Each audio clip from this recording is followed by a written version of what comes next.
Hi guys, how are you all going today? For some reason, sorry about that. For some reason, it seems like there's a bad reception coming in.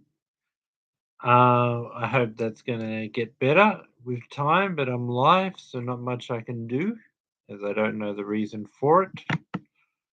I just want to review what happened in the Madrid Masters 1000, guys.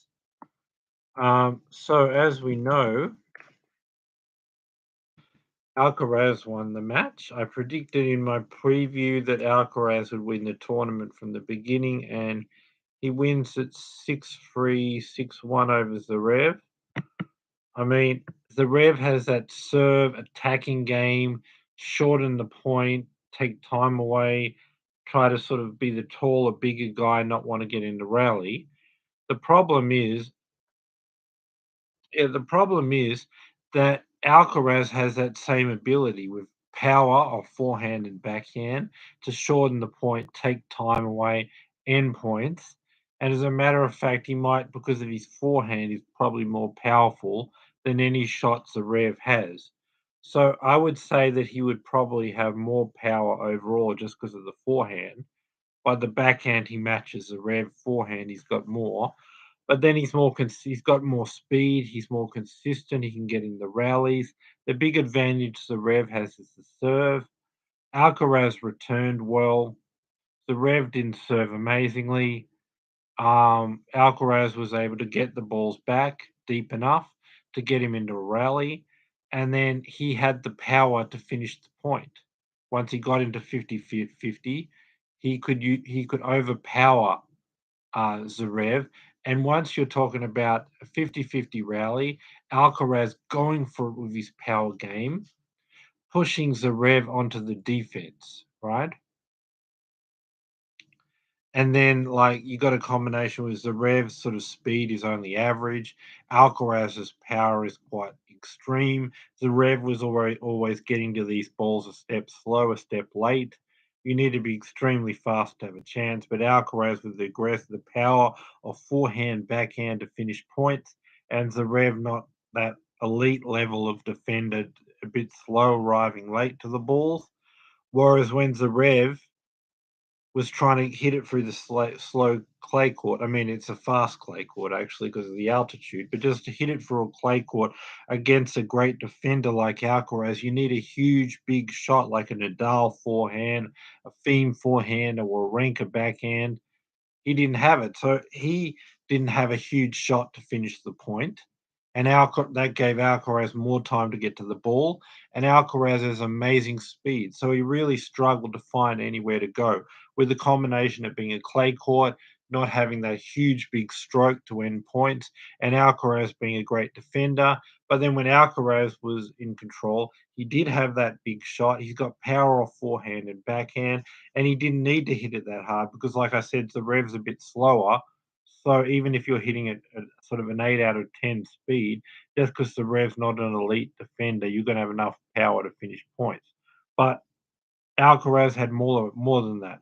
Extreme power, ability to hit through any defender, the best defenders in the world, but then Zverev is a bit slow, so it's even easier. But then the other side, what we see is, like I said, Zverev not having that extreme power to get it through slow clay court, and then Alcaraz being an amazing defender that even if he was that powerful, he could get it back. So it's very easy for Alcaraz with the power and the quality of Zverev's defense, but Zverev very hard to finish points, and then Zverev not serving well, Alcaraz returning well, getting the ball deep, Alcaraz being more consistent, better in a rally, having the sometimes Zverev being too passive, and then Alcaraz having the taking over the point, pushing Zverev into defense, and then Alcaraz, once he's in control of the point, he's got the power to hit through the best defender in the world, and Zverev's not even a great defender easy. So it's easy, it's all over.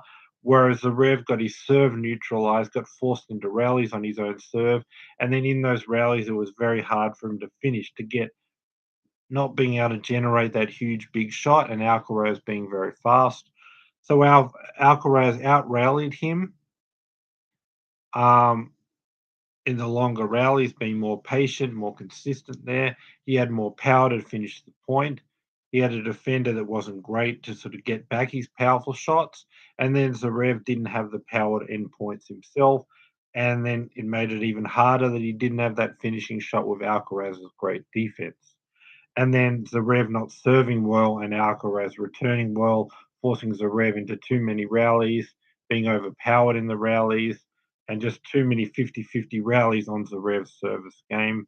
And then Alcaraz overpowering him, being better defensively than him, being more consistent. Alcaraz's forehand to finish points, Zverev has nothing like that and doesn't have speed to get to that kind of power.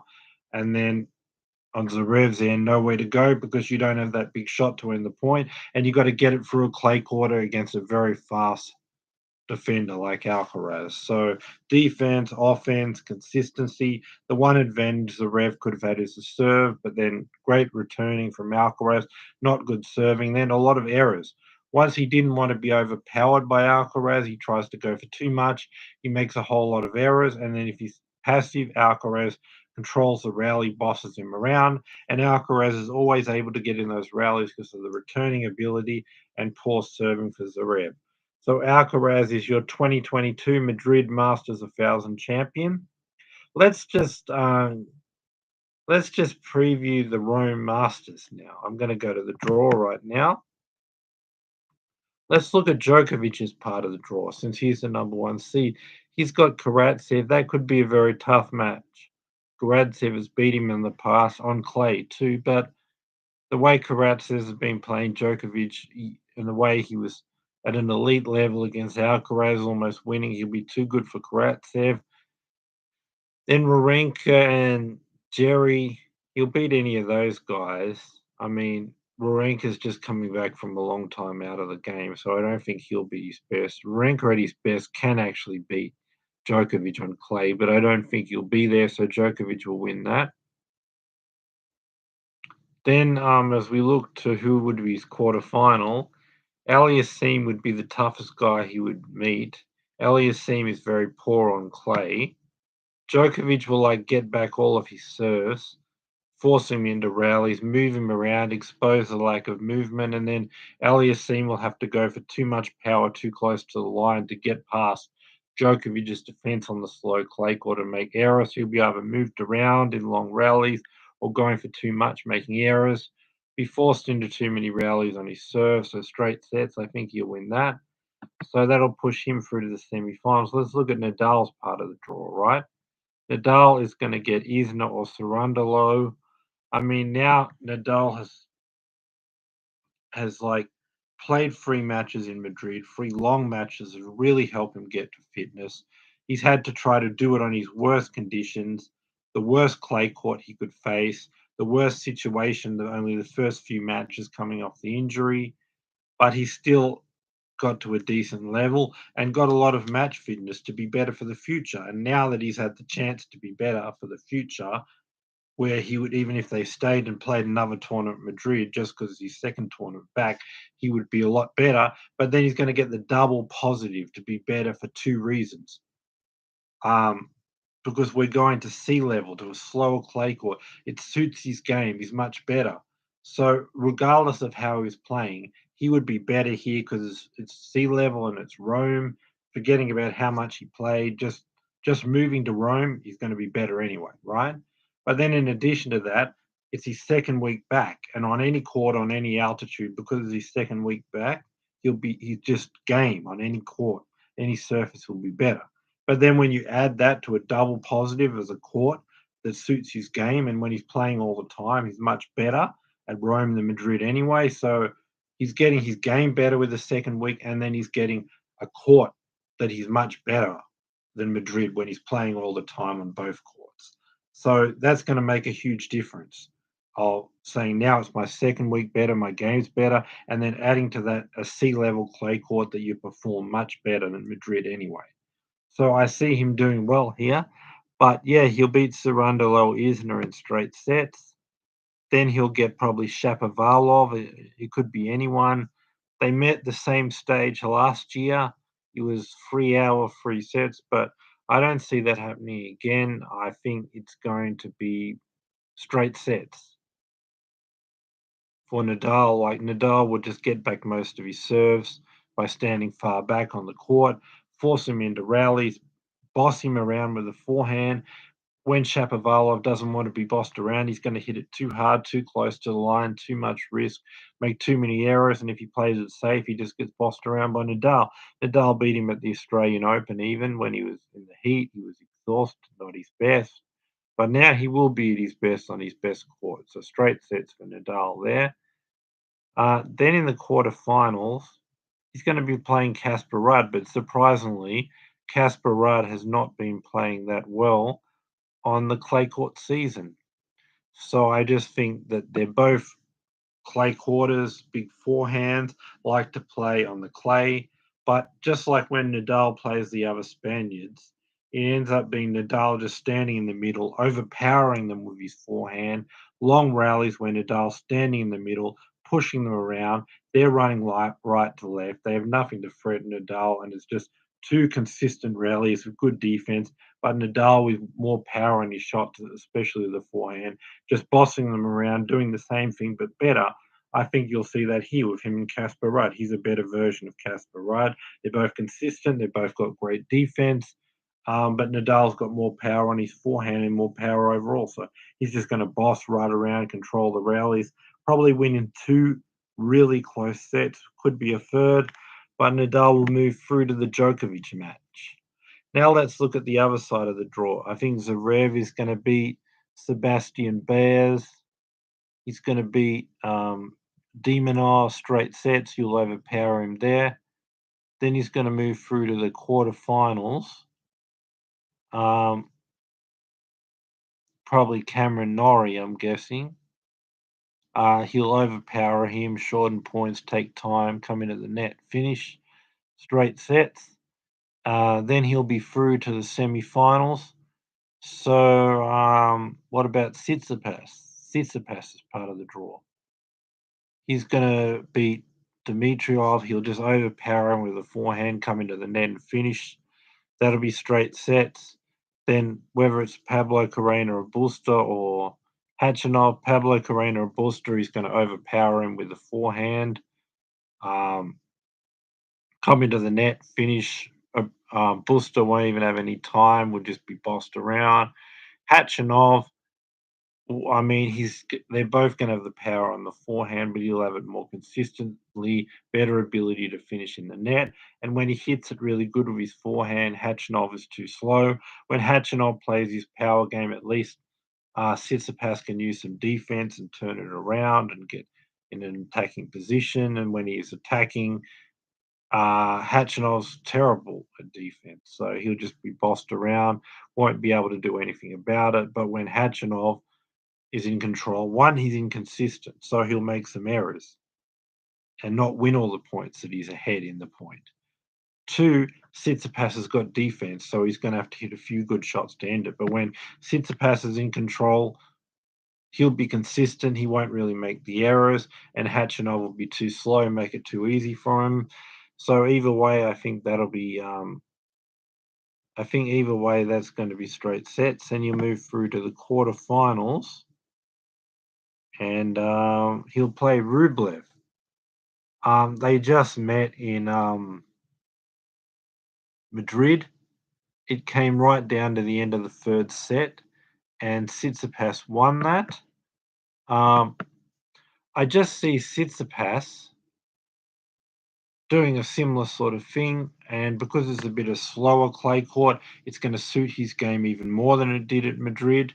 I mean, he'll have more time to set up and hit forehands. When you go into the backhand, he'll have more time to run around and hit forehands and get back into position after the forehand. And then with that huge, powerful shot, he'll be able to take Rublev's time away, not let him get a rhythm where he can hit 4, 5, 6 shot rallies, and also take his time away where he doesn't have time to get off his big swings and just overpower him, come into the net, finish points. It'll probably be 3 sets again, could be 2, but Tsitsipas is going to win that. Then we move through to the semi-finals. Stefanos Tsitsipas against Zverev. I think this being a slower clay court than Madrid, um, Zverev has his forehand and backhand are both better than Tsitsipas's backhand, right? But it, on clay, when it's at sea level, it comes down to one really big, powerful shot to end the point. And Tsitsipas has that with his forehand in a much better way than any of Zverev's shots. So Zverev will struggle to finish points, not having that one big shot. But Tsitsipas now, because it's slower, will have more time to set up and hit forehands to finish points. And when you go to the backhand, he'll be able to run around the backhand, hit forehands, and he'll be able to do a lot more forehands than 50% of the time because going to his backhand, slower court, he'll have time to run around and hit forehands. So the forehand will be more important because one, he's got more time to set up and hit that forehand. Two, when you go to the backhand, the court's slow, so he can run around and hit a lot more forehands than backhands. And then he's just got that one really big shot to end points.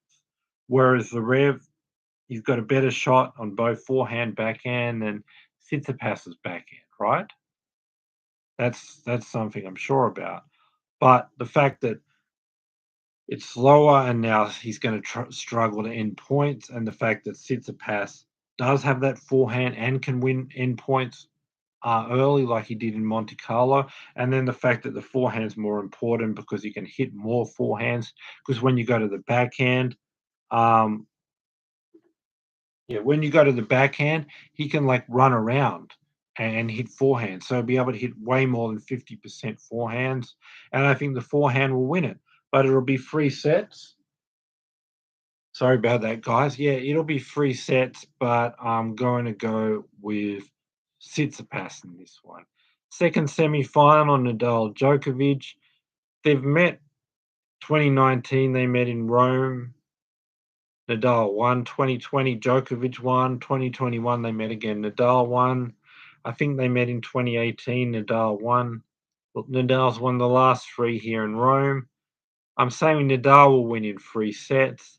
It'll just come down to on clay. On by this time, Nadal's got 7 matches back.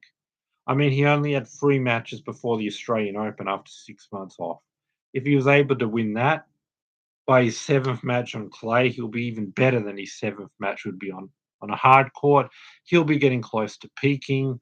And I just think it'll be the same thing where Djokovic's serve, um, he'll lose the advantage because the slower court on sea level, Nadal will have time to get back his serves and force him into rallies, right? And then when Djokovic tries to attack Nadal's second serve, to start the point ahead and then get inside the court.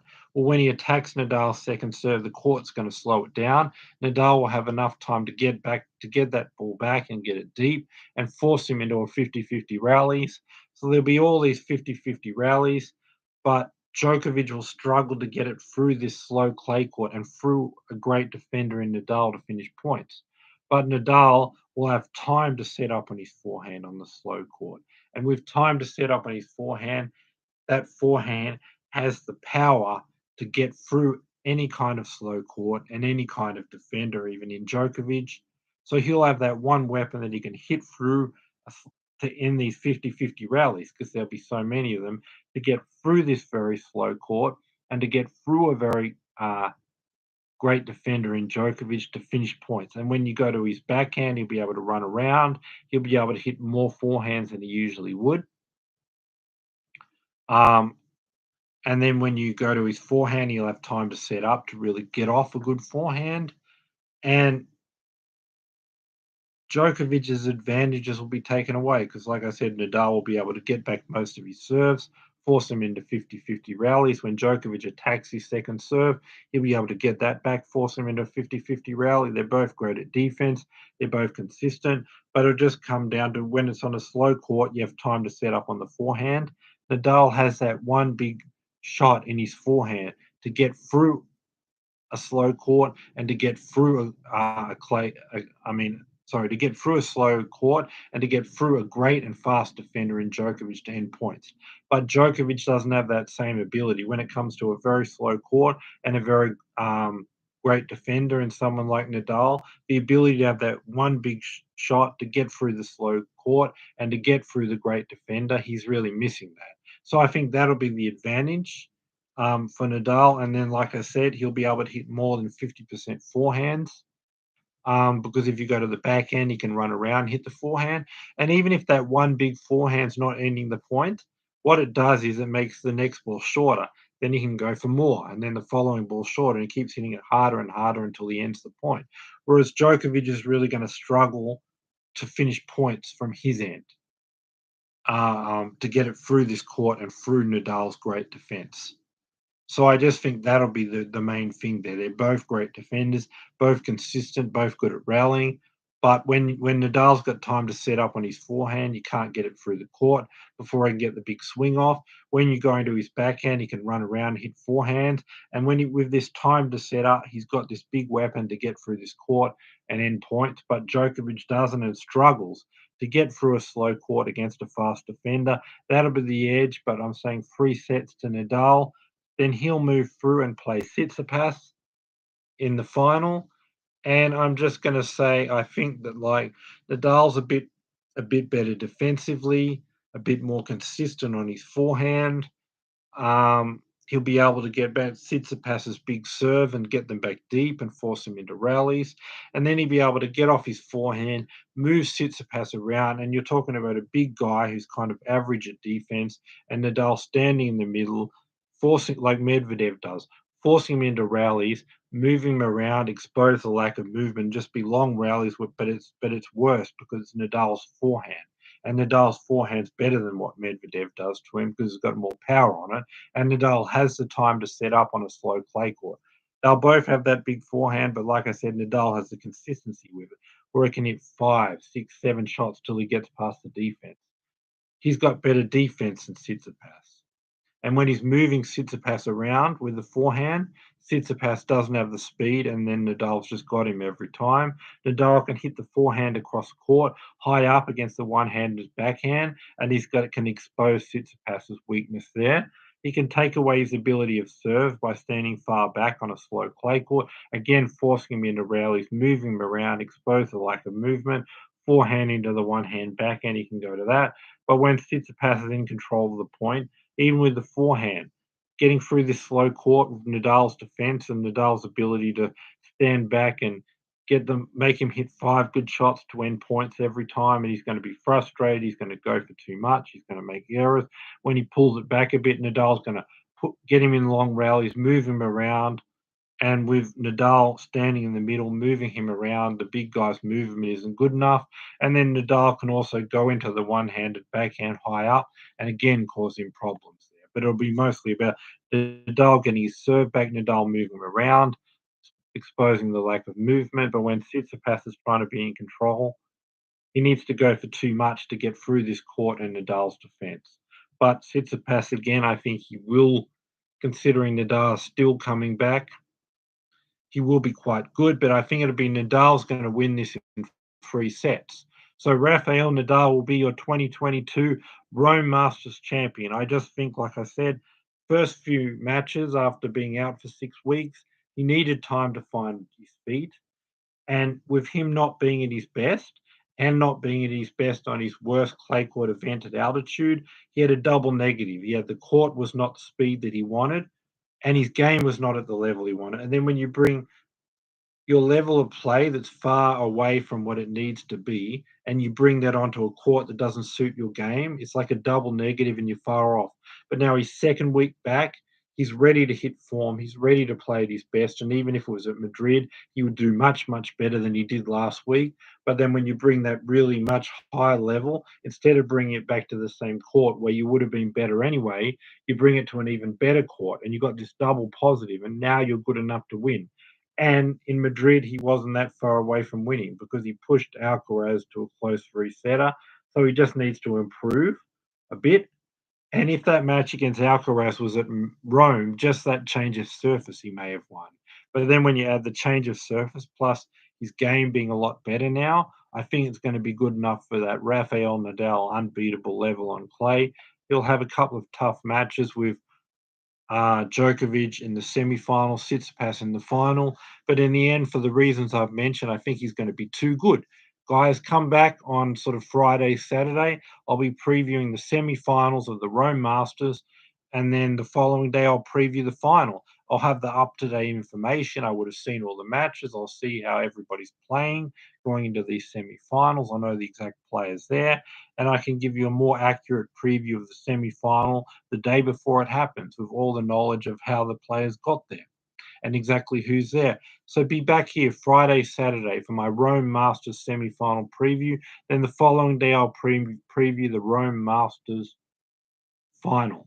So subscribe, bell notification, thumbs up for all this, guys, and be back here at the end of the week for my semi-final preview. But please subscribe, guys. See you guys at the end of the week, and thanks for being with me. Don't forget to subscribe.